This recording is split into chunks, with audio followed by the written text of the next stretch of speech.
너무 사람 같잖아요. 사실 왜 이렇게까지 좀 불쾌할 정도로 사람과 비슷하게 로봇이 자꾸 발전을 하는 걸까요? 그게 로봇을 하시는 분들의 공통된 그게 있어요. 목표. 꼭 나랑 똑같은 로봇을 만들 거야가 거의 옛날부터 모든 로봇을 연구하시는 분들의 공통된 일종의 꿈 같은 거죠. 거의 모든 로봇은 그쪽으로 종결이 되는 것은 맞는데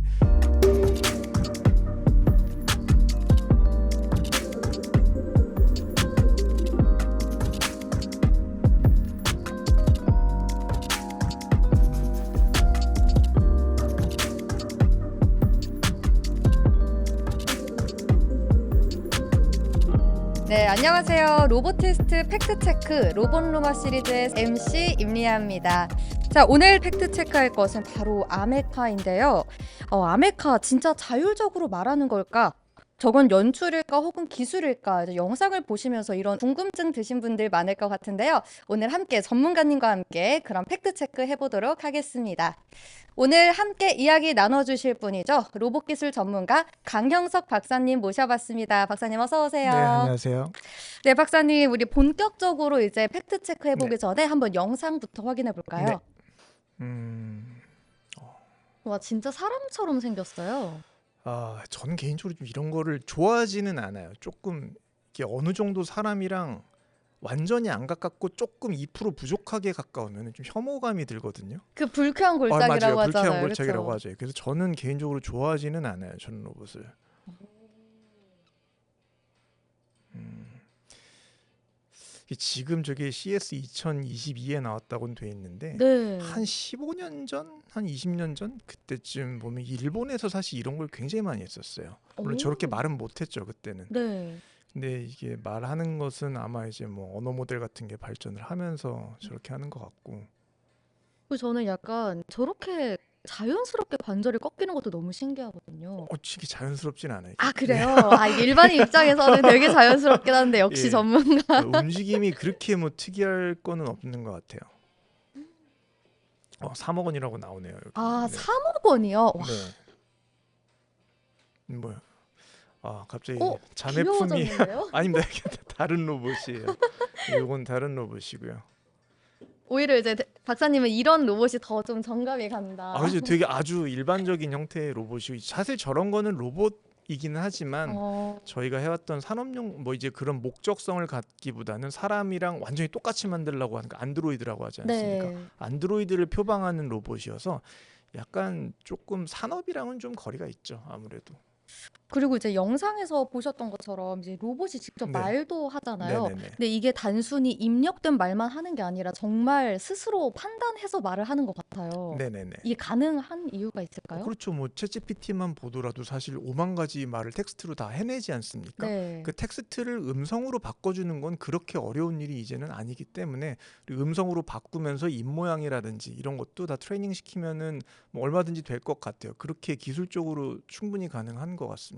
와, 그러면 이제 진짜 실제로 대화를 할 때 정말 스스로 생각을 해서 말을 할 수 있는 게 가능하다는 아직 말씀이신 그 거죠? 생각이라는 게 약간 조금 애매한 부분이 있지만 네. 그러니까 흔히 우리가 쓰는 챗 GPT 수준에서 해줄 수 있는 어떤 반응, 응답 이런 건 다 가능해졌다고 봐야겠죠. 아무래도. 너무 사람 같잖아요. 사실 CS 2020이라고 했는데 네. 아마 지금은 조금 더 인간과 비슷한 모습으로 계속해서 발전을 네네. 할 것 같은데요. 네. 왜 이렇게까지 좀 불쾌할 정도로 사람과 비슷하게 로봇이 자꾸 발전을 하는 걸까요? 그게 로봇을 하시는 분들의 공통된 그게 있어요. 목표. 꼭 나랑 똑같은 로봇을 만들 거야가 거의 옛날부터 모든 로봇을 연구하시는 분들의 공통된 일종의 꿈 같은 거죠. 오. 거의 모든 로봇은 그쪽으로 종결이 되는 것은 맞는데 물론 방향은 조금 다를 수 있지만 누군가는 이렇게 완전히 똑같은 걸 묘사하는 방식으로 하시는 분들도 계세요. 아마 그런 일환이라고 생각합니다. 그럼 이제 이렇게 인간과 비슷하게 네. 만들려면 사실 그런 하드웨어적인 부분과 소프트웨어적인 부분들이 모두 네네. 다 발전을 해야 되는데요. 그렇죠. 좀 어떤 식으로 이렇게 개발을 하는지도 좀 궁금해요. 되게 어려운 질문이네요. 일단 사실 이 로봇에서 제일 주목해야 될 것은 저는 어떤 언어를 응답해주고 모션을 하는 것보다는 딱 봤을 때 안면 근육. 네, 이 맞아요. 안면 근육에 대한 묘사가 굉장히 되게 리얼하게 하려고 네. 애를 썼구나. 그러니까 요게 저는 초점을 둬야 될 부분 같고요. 요걸 위해서 아마 사람 안면 근육이 제가 알기로는 굉장히 많은 근육으로 이루어졌다고 알고 있어요.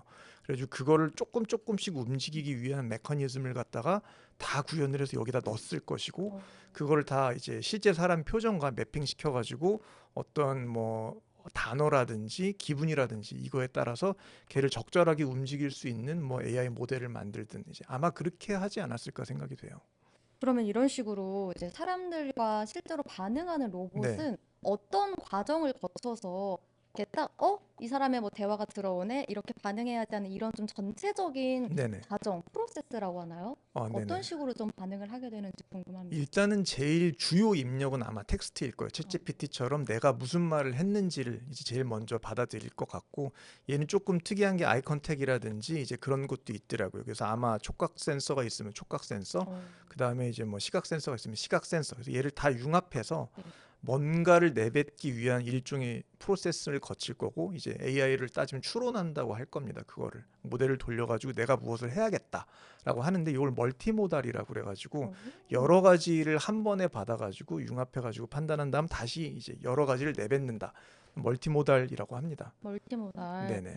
그러면 이제 언어 모델 방금 말씀하셨는데 네. 사실 챗 GPT가 그대로 로봇이 되는 거랑 다르게 또 이런 휴머노이드 로봇만의 좀 특징이 있잖아요. 네. 좀 엔진 다른가요? 뭐 언어 모델이라던가 이런 아닙니다. 부분. 언어 모델 자체는 같은 걸로 쓸 거예요. 아, 다만 챗GPT처럼 언어만 하는 게 아니라 네, 멀티모달이라는 게 여러 개가 섞이기 때문에 네. 언어 모델이 있고 그 옆에는 뭐 시각 처리 모델, 뭐 촉각 처리 모델 이런 게 다 같이 들어오는 구조로 아마 만들어졌을 것 같아요. 그러면 이제 어느 정도 입력되어 있는 혹은 이제 데이터가 있는 상황에서 이제 이걸 통해서 하는 거는 어느 정도 알겠거든요. 네네. 그러면 혹은 이제 로봇이 직접 생각한다, 네. 판단한다, 이게 가능한 범주일까요? 그러니까 그러니까 정해져 있다라는 게, 만약에 내가 밥 먹었니?라고 물어보면은 밥 먹었어요.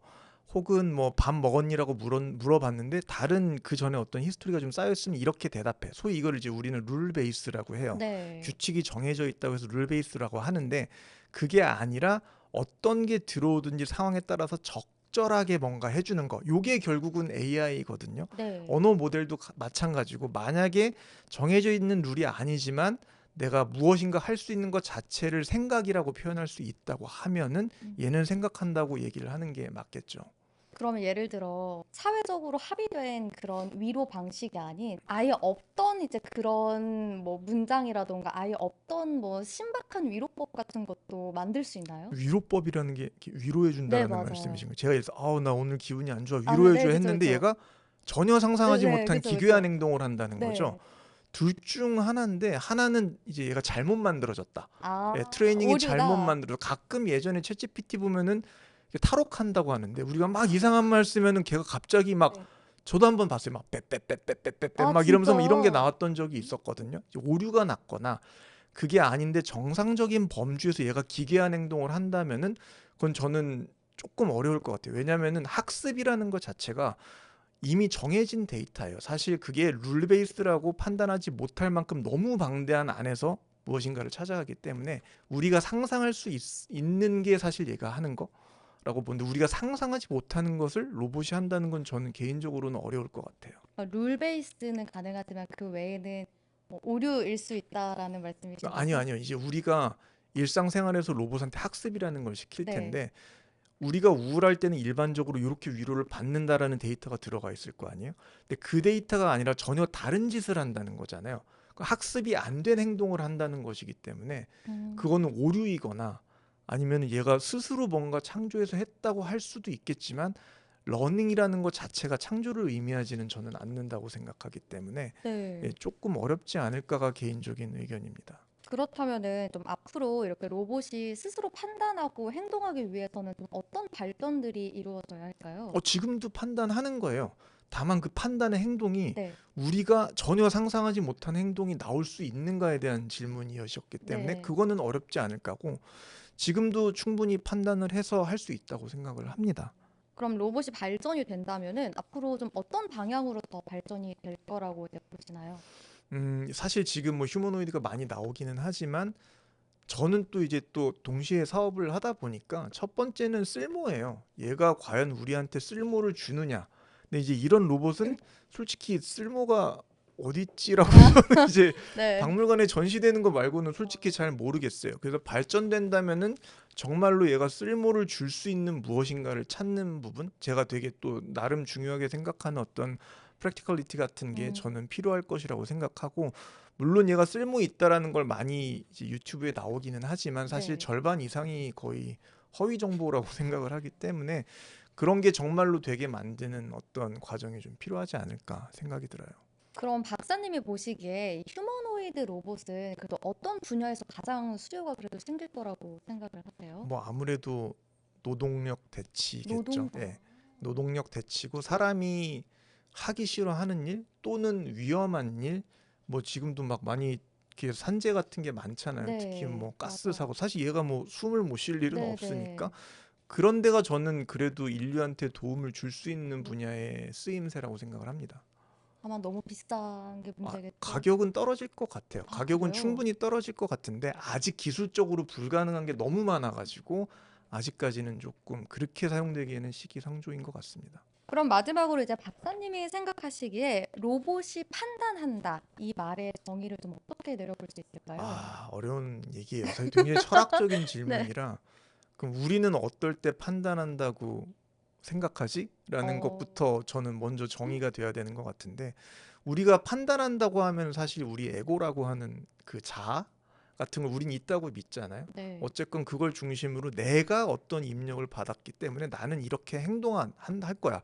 그 사이에 어떤 이유를 찾는 걸 저는 판단한다라고 생각할 수 있을 것 같은데, 이미 로봇이 우리가 로봇의 안은 알 수가 없잖아요. 그러면은 사실 이거는 가장 쉬운 방법은 튜링 테스트 같은 걸 하는 거예요. 네. 얘가 로봇이 아니라고 생각했을 때 나의 행동에 대해서 로봇이 이렇게 반응했다면은 나는 어느 정도 수준을 판단했다고 생각할 것인가?